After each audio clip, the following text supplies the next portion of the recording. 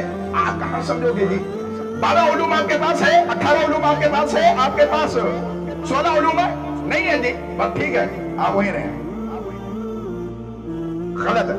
اس لیے میں کہتا ہوں کہ اللہ کے رسول صلی اللہ علیہ وسلم کے زمانے میں عورتیں آتی تھی, آج بھی عورتوں کو مسجد میں لانے کا انتظام انسلام مسجد کی کمیٹی کرے, اور خاص کر معاذ بن جبل جس مسجد کا قیام ہونے جا رہا ہے, ان کے ذمہ داران, ان کی کمیٹی اور ان کے تمام لواحقین سے میری یہ اپیل ہوگی کہ وہ لوگ اس مسجد کے اندر بھی عورتوں کا انتظام و انسلام کریں, تعلیم و تعلم کا انتظام کریں. وہ اس وجہ سے کیونکہ عورتیں آج مساجد سے نہیں جڑ رہی ہیں, اس وجہ سے وہ درگاہوں کی طرف بھاگ رہی ہیں. چور راستہ ان کے لیے اوپن کر دیا گیا, اور جی یہاں فتنہ ہو جائے گا, وہاں فتنہ نہیں ہے, وہاں فتنہ نہیں. یہ بہت ہی غلط کانسیپٹ ہے. اس لیے اللہ کے رسول صلی اللہ علیہ وسلم نے فرمایا لا تمنعوا اماء اللہ مساجد اللہ, اللہ کے بندیوں کو اللہ کے گھر سے نہ روکو. حضرت عمر رضی اللہ تعالی عنہ, ان کی بیوی مسجد میں جاتی ہیں, ساتھ میں آئی ہوئی عورتیں سوال کرتی ہیں, آپ کے عورت, آپ کے مرد جو ہے, آپ کے خاوند جو ہے, آپ کے شوہر تاجدار جو ہے, وہ بہت غیرت مند آدمی ہے, آپ کیسے آ جاتی ہیں مسجد میں؟ اللہ کے قسم اس صحابیہ نے جواب دیا کہ ایک حدیث ہے, اللہ کے رسول کا فرمان ہے, جس بنیاد پر میرے خاوند مجھے روک نہیں پاتے. کیا ہے یہی حدیث؟ لا تمنعوا اماء اللہ مساجد اللہ, اللہ کے بندیوں کو اللہ کے گھروں سے نہ روکو. آج کیا ہو رہا ہے؟ سارا کچھ ہماری عورتیں کریں گی, شادیوں میں جائیں گی, میرج ہال میں اچھی طریقے سے بن ٹھن سنور کر کے, اس طریقے کی لبا پوٹی کر کے, یہ ساری چیزیں دوسروں کو دیکھیں, وہی ہے خود بھی مائل ہوتی ہیں, دوسروں کو بھی مائل کراتی ہیں. یہ قرب قیامت کے علامات میں سے. اور اسی لیے میرے عزیز اہم بات, آخری بات کہہ کر کے میں ختم کر رہا ہوں کہ آپ اپنے مال کو وقت کے ساتھ ساتھ خرچ کرتے رہیں. یہ اولاد, یہ مال, یہ جائیداد, یہ پراپرٹیاں سب دھڑے کے دھڑے رہ جائیں گے. وَمَا تُقَدِّمُوا لِأَنفُسِكُم مِّنْ خَيْرٍ تَجِدُوهُ عِندَ اللَّهِ هُوَ خَيْرٌ وَأَعْظَمَ أَجْرًا. آج جو کچھ بھی آپ اپنے نفس کے لیے آگے بھیج دیں گے, انشاءاللہ قیامت کے دن آپ سب سے بہترین اجر پانے والے ہوں گے. یہ آپ جو بینک بیلنس بنا رکھے یہ نہیں ہے. ایسے واقعات اللہ کی قسم دیکھنے میں ملے, ہمیں سننے کو ملے کہ لاش پڑی ہوئی ہے اولاد مال کے لیے, ثروت کے لیے, جائیداد کے لیے, پراپرٹی کے لیے. اور جی وہاں کی فیکٹری مجھے ہونا, وہاں کی زمین مجھے ہونا. سب آپس میں لڑ رہے ہیں, سب آپس میں منتشر ہوئے جا رہے ہیں, لڑے جا رہے ہیں. یہاں مجھے چاہیے, وہاں چاہیے, وہاں کی زمین زیادہ ویلیو والی ہے, یہاں کی زمین کم ہے. ہاں, لہذا آپ کی اپنی زندگی کے اندر زیادہ سے زیادہ صدقات و خیرات کریں, اللہ کو راضی کرنے کی کوشش کریں, مساجد مکاتب سے جڑیں, اللہ تعالیٰ کو خوش کرنے کے لیے اپنے معاملات کو اچھے کریں. وَأَنفِقُوا مِمَّا رَزَقْنَاكُم مِّن قَبْلِ أَن يَأْتِيَ أَحَدَكُمُ الْمَوْتُ فَيَقُولَ رَبِّ لَوْلَا أَخَّرْتَنِي إِلَىٰ أَجَلٍ قَرِيبٍ فَأَصَّدَّقَ وَأَكُن مِّنَ الصَّالِحِينَ. آخری بات, یہ مال جو ہے نا اللہ کے راستے میں خرچ کر لو. اللہ تعالیٰ کہتا ہے میں نے جو مال دیا ہوا ہے اس مال کو اللہ کے راستے میں خرچ کر لو, قبل اس کے کی موت کا فرشتہ آئے اور اپنے گناہوں کو دیکھتے پھرے. تھوڑی سی مہلت دینا, تھوڑا سا موقع دینا, چانس دینا. دنیا میں جا کر کے صدقات کرتے, خیرات کرتے, اچھے عمل کرتے, تاکہ نیکوکاروں میں سے ہم ہو جائیں, شمار ہمارا اچھے لوگوں میں سے ہو جائے. اب یہ جو ہمیں زندگی ملی ہوئی ہے 60 سال کی, 65 سال کی, ہم تو یہ سمجھتے ہیں یہ اپنے آپ کو جس طریقے سے چاہیں یوز کر لیں, استعمال کر لیں, اس سے کیا فرق پڑنے والا ہے. لہذا میرے عزیز ہمارے پاس ایک بہت بہترین موقع ہے, آپ کے سامنے مسجد تعمیر ہو رہی ہے, لہذا آپ اپنے مال کو صحیح ڈھنگ سے, صحیح طریقے سے لگا لیں اور اپنا گھر اللہ تعالیٰ کی جنت میں بنا لیجئے. کیا کر لیجئے؟ بنا لیجئے. من بنا مسجدا للہ بنا اللہ لہ بیتا فی الجنہ, یعنی کہ اگر آپ اس دنیا کے اندر کسی طریقے سے مسجد میں انویسٹ کرتے ہیں, گھر بناتے ہیں, اللہ تعالیٰ کے راستے میں گھر کے تعمیراتی حصے میں کام لیتے ہیں, تو انشاءاللہ الرحمن قیامت کے دن بھی اللہ رب العزت آپ کو